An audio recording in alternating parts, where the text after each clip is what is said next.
Hey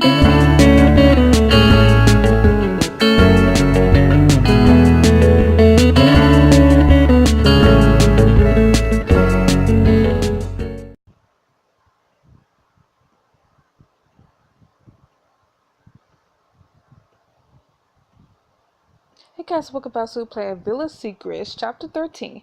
Old secrets are uncovered as you pursue a promising new lead. Hopefully, we find something interesting, because in the last chapter I said Nikolai because I liked him, and I felt bad for him, and, and he has some new information for us. Chapter 13, Under the Bed, where the monsters are. Let me see if I'm getting this right. You went unauthorized to interrogate the lighthouse keeper, Nikolai Petrov. Yes, but you have to understand a whole lot of evidence pointing right to him, and no one else is going to follow up on it. So you confronted him, and he was gunned down by Deputy Duffy. Yes, and I saved him. I saved his life barely. That seems like a major development, especially with all the evidence you found at the lighthouse. It was, but what we found there was just a tip of the iceberg.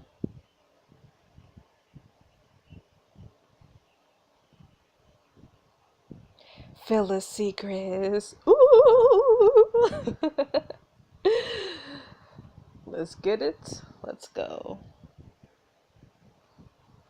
You and Nami Flynn stand in silence as the Bridgeport Marina each lost in your own thoughts. Grant is down on the docks in the middle of a commotion.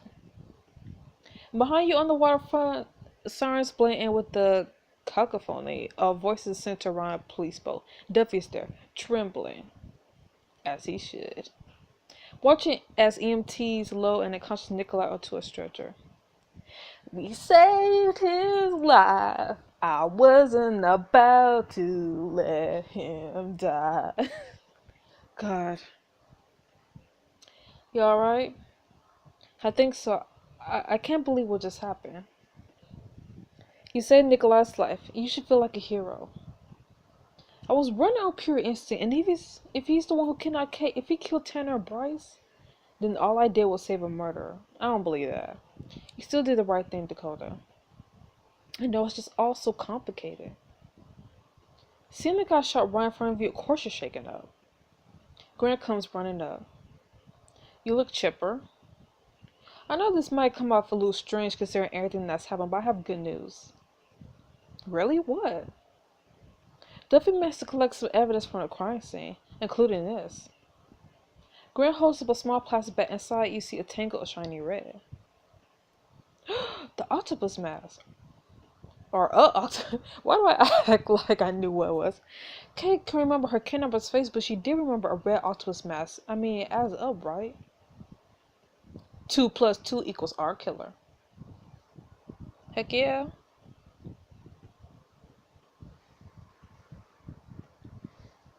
Found the octopus mask. But am I missing something? This is good news because no matter how much Hornby Prince trust, there's no way Judge Winters will ignore this. With this evidence, I'll be able to clear Kate's name in no time.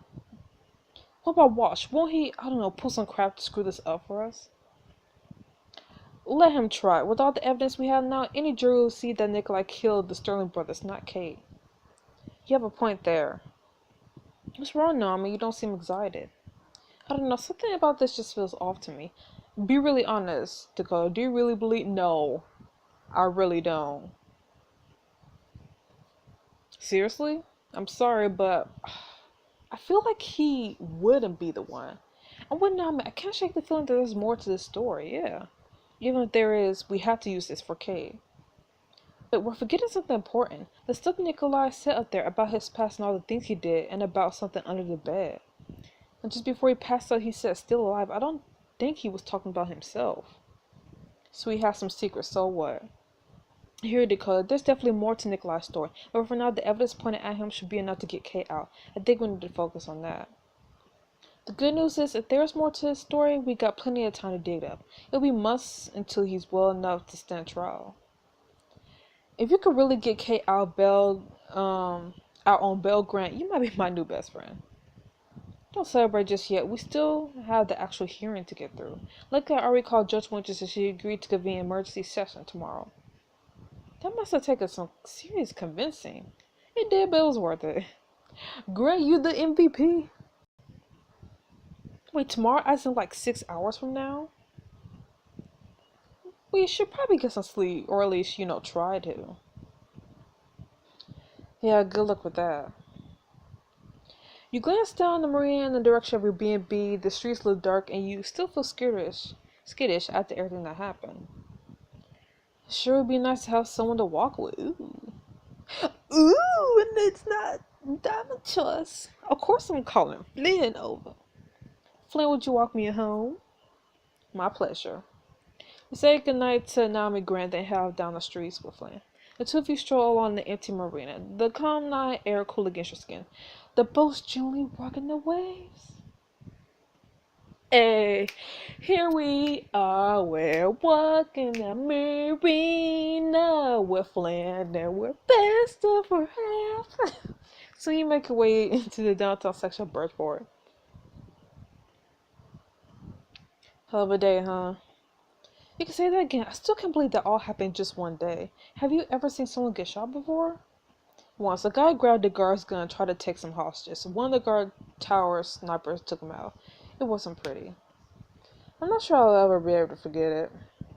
You won't, but we'll fade eventually. Comforting.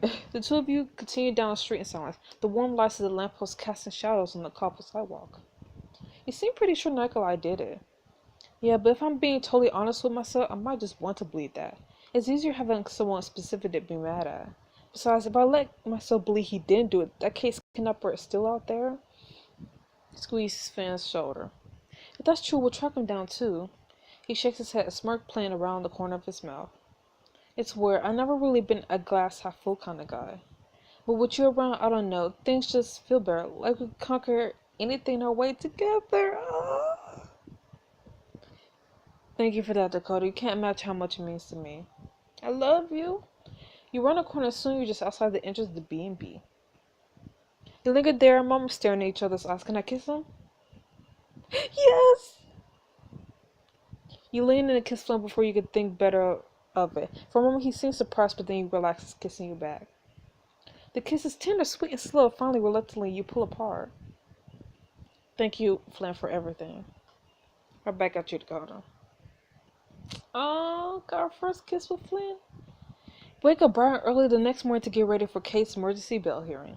Laid out on a tray at the foot of your bed's delicious looking breakfast. That's what I'm talking about, Phoebe. Where did this come from? You spot a slip of paper next to the coffee pot. Dear Dakota, I know you have a big day ahead of you, so I fixed up some eggs and coffee. There's an outfit hanging in the closet. I know you love it. Oh, it's Miss Harley. Yes, the coffee's full of whiskey. Oh, Miss Harley. Make quick work of the eggs and coffee to try on the outfit. Not my style. I don't like the color.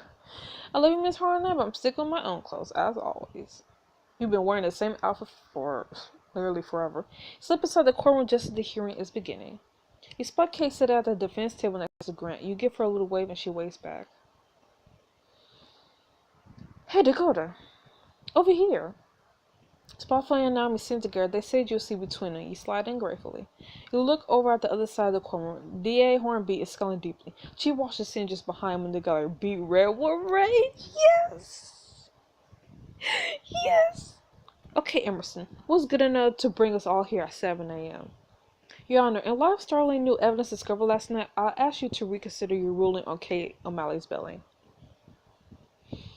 I'd like to call Deputy Jeff Duffy to the stand to help get that evidence to proper context. I'll allow it with great and abiding curiosity, Mr. Emerson. A haunted trebly Duffy shovels towards the witness box, reluctantly raising his hands for a swearing in. Deputy, can you please tell the court what happened last night at the Bridgeport Lighthouse? Certainly, sir. Grant, Mr. Emerson. Just pick one. Order in the court. Right, sorry, Your Honor. Yeah, sorry. No, I feel bad for him. Me too. He's always been his own worst enemy, but at least most of his screw-ups are private. Not this one. He doesn't seem to have any friends or family. He's all alone. Look around the gallery. Is there anyone here for him? I guess not. Deputy Duffy, can you tell us what happened last night? I had a report of a boat driving recklessly in the storm, so I went out to investigate it. When I arrived, I found Nikolai Petro intoxicated, pointing a gun at, well, you, Flynn, Nami, Dakota. I believe you all to be in immediate danger, so I shot Petro. Gas roll across the gallery. Chief Marshal lets out alongside. But it wasn't fatal. Well, it would have been if it wasn't for me. I mean, I did what I had to do, but you never want to kill anyone, you know? Of course, which is why I wanted to personally thank you, Deputy. You were a true hero last night. I saved Nikolai. What you talking about? Flynn leans over to whisper in your ear. Grant's laying on thick, don't you think? Right? He should be giving me credit. Just a tad. Mr. Emerson, as interesting as this all is, I failed to see the relevance of Kate O'Malley's incarceration. As an eyewitness to last night's events, it is my assertion that Nikolai Petro is guilty of the murders of Bryson Taylor Stern, and that he kidnapped Kate O'Malley. Murmurs of surprise bubbled through the gallery audience. Honestly, I really don't like pinning everything on Nikolai, but we need Kate out. Your Honor, I'd like to introduce Exhibit A into the evidence. This red octopus mask was recovered from the lighthouse. Kate O'Malley testified prior to this discovery that she recalled a red octopus as connected with her kidnapping. I'm happy to call her to the stand to confirm this, but I'd like to introduce her sworn statement as Exhibit B. Grant offers Kate's friend's statement to the judge. She looks over it with obvious interest. Flynn leans over to whisper in your ear. You think Judge Winters will buy this? I hope she does. She'll see what we all did. It's too much of a coincidence. But we only have Kate's word that her kidnapper was tied to a red octopus. True. Judge Winters takes her time examining exhibits while the courtroom waits in tense silence. Finally, she looks up. I'll need 24 hours to review the evidence and come to a decision. This hearing is adjourned to 3 p.m. tomorrow. Nami nudges you, smiling. I think Kate's going to get bail. Really? Winters is a good judge. She's tough but fair. My hunch is she always wanted to grant bail, but she needed a good excuse. I hope you're right. The three of you make your way towards the defense table. How you holding up, Kate? I'm alright, it's just a lot to take in. Nikolai always seemed like such a good guy. He tipped well, never got handsy. It's hard to believe he could do this. I don't believe it. True, but you really can't trust anyone. At least justice has been served. I wish there was a third option that said, my gut's saying I don't really believe it, but we need you out.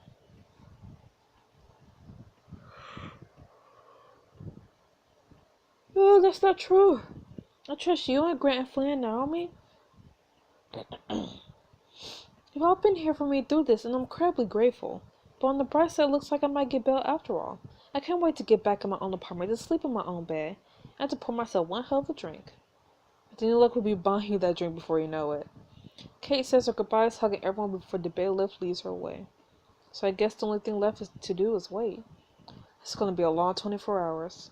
Suppose I could use the time to polish my resume. You do that, I got people to see. Two of them hug you and Grant goodbye, leaving you alone in the empty courtroom. Thank you for everything, Grant. You're a damn good lawyer. You're one hell of a butler. I like to think so. Listen, I don't know if you have plans, but my family owns the cabin out on St. Louis Island. I was going to head out there to Honolulu. I was wondering if you wanted to come with me. Nope. Are you asking me out on a date? No, I'm asking you out on the best date. Ooh. But no, thank you. I like you, but not like that. And definitely not for $30. I just need a hot bath, a bottle of wine, and a lot of bingeable TV. That sounds pretty good, too. He gives you a quick hug and heads out of the courtroom. You head to a restaurant near the courthouse for lunch. When you're finished, you head back to your B&B for an uneasy night's sleep. You step out the next day thinking about how to burn time before the hearing. And Flint's waiting outside. What are you doing here? I wanted to talk. Uh-oh. Music change. I'm worried. Last night I couldn't sleep. I just keep thinking about Nikolai and how he's connected to the Sterlings. What he said, it just didn't add up. What do you mean? Nicholas clearly knew the Sterlings pretty well, but I know everyone who works at the docks. None of them remember him ever being around. Maybe he worked for them off the book, something personal? I had the same thought, and I started asking around, and I learned something pretty surprising. What? Nikolai has his old drinking buddy, Sammy Jasper. He told me that one night Nikolai had a few too many shots and started getting sentimental. He kept going on about his secret of the one that got away, the woman of his heart forever.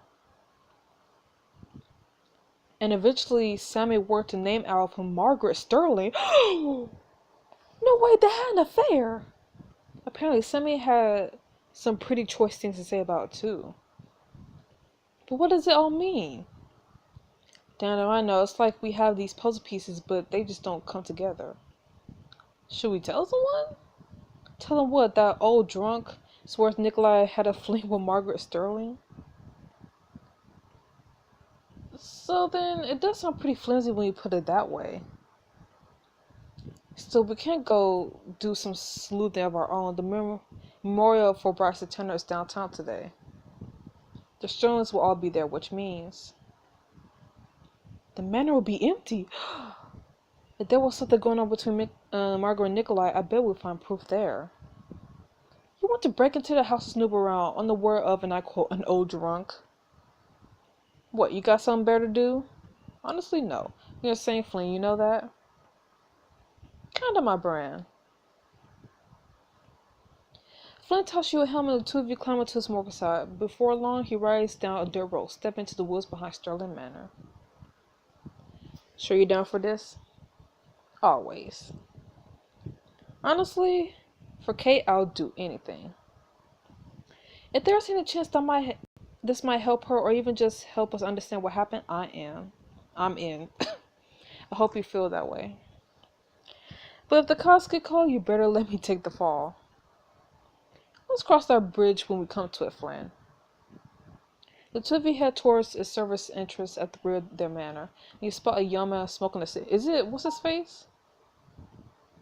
Must be a member of the staff on this break. Oh. Which means he probably left the door behind him open. You and Flynn lock eyes, you wink. Help! Help! There's wild animals and it's attacking me. Dear Lord, what is this beast? There's a nightmares. The young man runs over to the edge of the woods, obviously concerned as you and Flynn sneak out over to the door. As soon as you get inside, you dig into the side parlor. Flynn grins at you. The beast of nightmares? I thought you were supposed to be a writer. Lay it off me. I was improvising. So any idea where Margaret's room is? Nope. Actually, yes.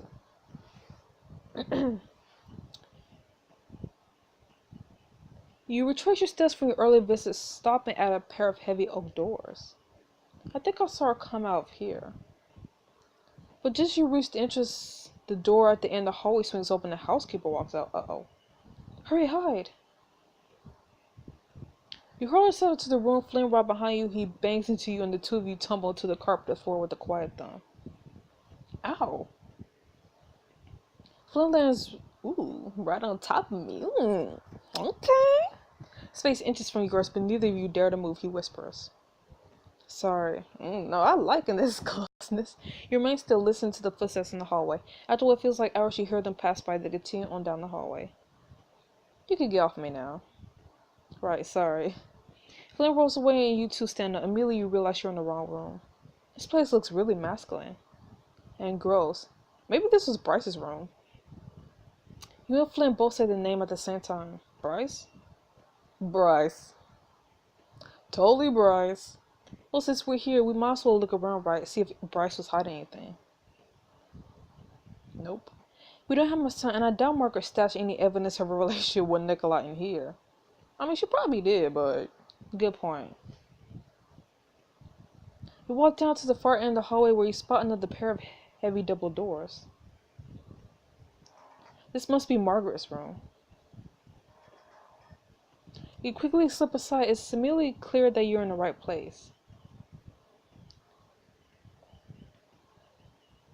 Jesus, fit for a queen. It's like she's living a royal romance, her own royal romance. I feel like I might break something if I just look at it the wrong way. Anyway, where should we start? Remember what Nikolai said? Under the bed. We both dropped down on all fours, pulling up the luxurious coverlet to peer into the dim space beneath the bed. There's nothing here. You're just about to stand back up when you notice something. Does that towel look off to you? Definitely, maybe there's something underneath. You prod the raised corner of the towel and it easily lifts away, and a shallow recess beneath it is a manila folder overflowing with papers. Ooh! Whoa, what is all this stuff? It's the Sterling Company's financial records. These go back decades. Ooh!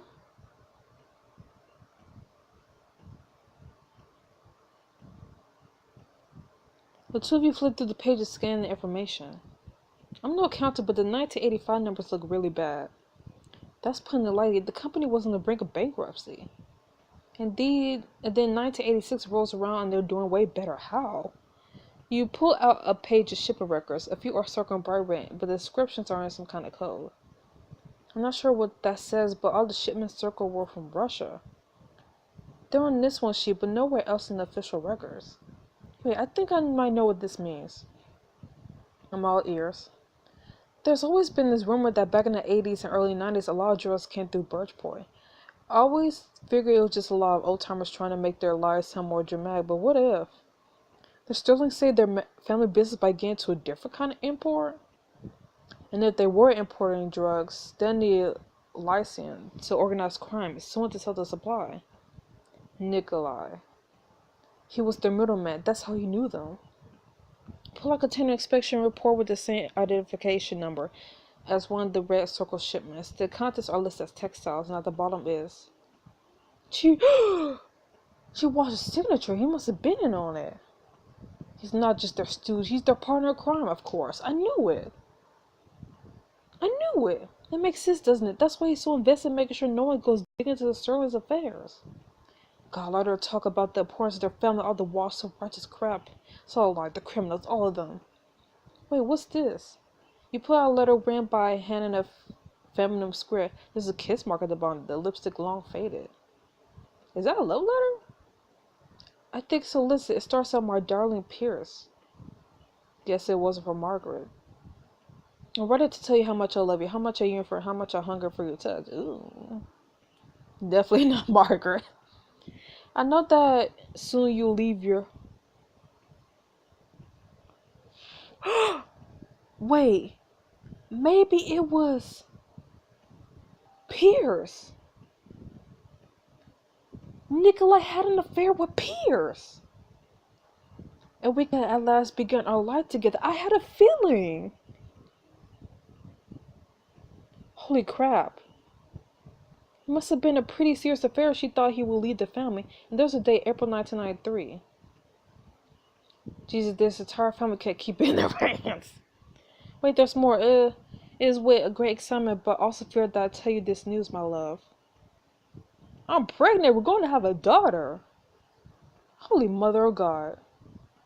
It's sign your devoted Alanis? Alanis, the only Alanis I know, Bridgeport, is the one who you hear a click behind you.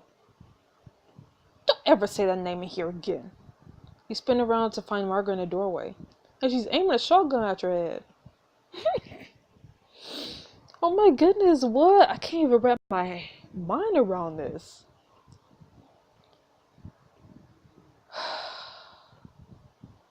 Unbelievable.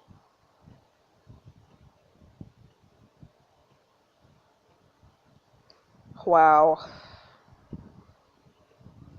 I need like a recap because that was like a lot, like so many affairs. Like the whole family can't keep in their pants. Anyways, wow, this chapter, I'm telling you. It was just bang, bang, bang, boom, boom, boom, bang, sting, sting, sting. Oh my goodness. So anyways, I can't wait to see what happens next. So I'll see you guys next week in the next chapter of Villa Secrets. So see you then. Bye bye.